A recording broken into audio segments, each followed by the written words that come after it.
apart the rear end housing, see what's going on with it. I want to know what size axles are in it, how many spline. The rear end housing itself is in rough shape, so we're going to clean all that up, get it coated again. The brake calipers need to come apart. I think they're holding. There's a lot of rust in there.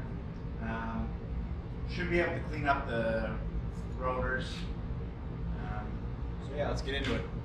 So I'm not too worried about saving these brake lines.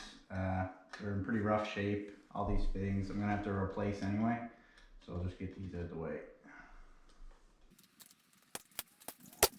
So I drove the car last year. Brakes worked pretty good. Stopped and as it should. So I'm not too concerned about the function of the caliper. I believe that's working fine. I'm just looking at the condition of the brake pads. So you can see here, a lot of rust in there. And I just want to make sure the caliper can move free. Probably replace the bleeders, they're all pretty rusty.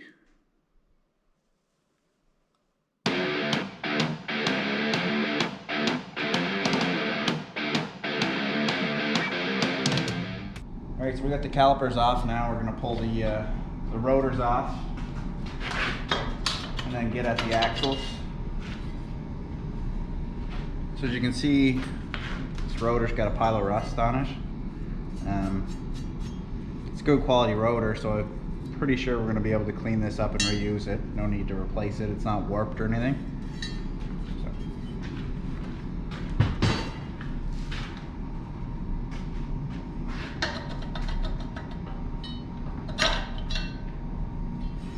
Same with this rotor, pretty much same condition.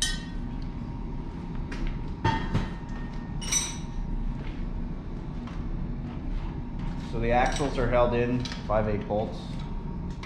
Alright, so I got all the retaining bolts out. We can remove the retainer, which also doubles as a brake caliper mount. So we'll take that off. And now we'll pop the axle and see what we got.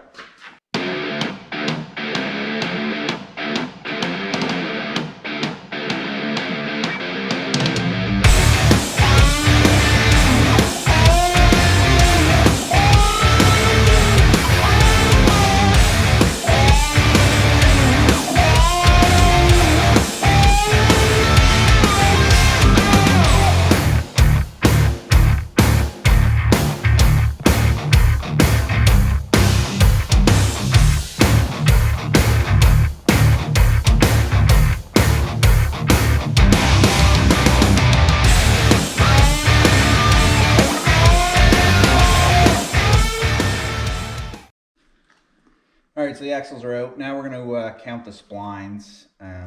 Obviously these are pretty beefy axles. I don't see any issues with these at all. So 4, 5, 6, 7, 8, 9, 10, 11, 12, 13, 14, 15, 16, 17, 18, 19, 20, 1, 2, 3, 4, 6, 7, 8, 9, 30, 1, 2, 3, 4, 5. So there's a 35 spline.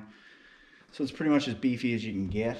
So I'm very happy with that. Okay, so for those of you not familiar with the 4 9-inch setup, you're probably wondering why both axles are different lengths. It's because the carrier isn't centered in the car. So if you look at the rear end housing, obviously you'll see a longer tube and a shorter tube.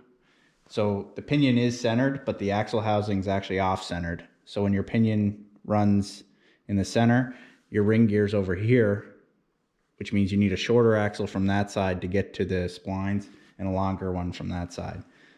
So that's what's going on. All right, so we took the rear end off the transmission jack and got it on the hoist so I can level it out and work at the center carrier here. Did ratchet strap it down so we don't lose it. So now we'll take off all the periphery bolts here. As they come. Okay, so as you can see, I left most of them on there, just loose. So we're gonna pop, see a lot of silicone on the third member here. So what we'll do is we'll kind of break it off, and so it doesn't fall, it'll hit the all the nuts and stay in position.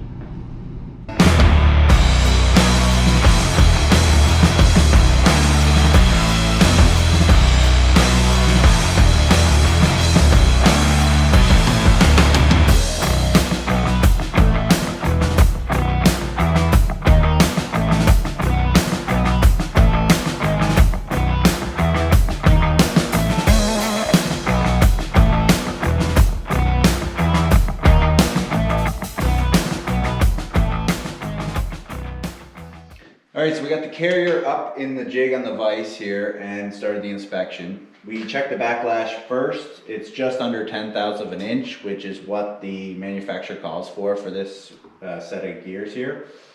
Then we started looking at the ring and pinion itself and found that the ring has got a bunch of chips and missing teeth, and the pinion itself is chewed up as well. So we're going to have to remove this gear, switch it up, put a new gear in.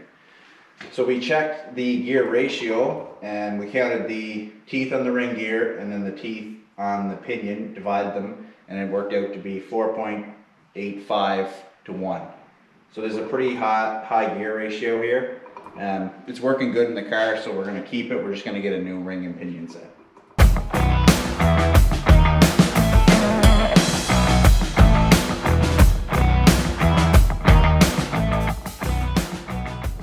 Okay, so I got the pinion support off the carrier.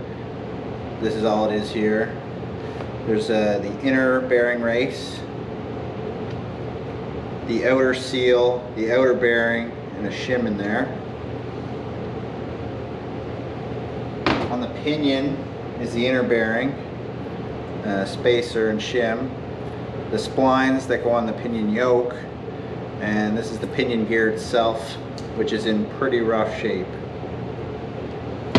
And then lastly, you got the pinion yoke, which is splined. And there's a seal there as well.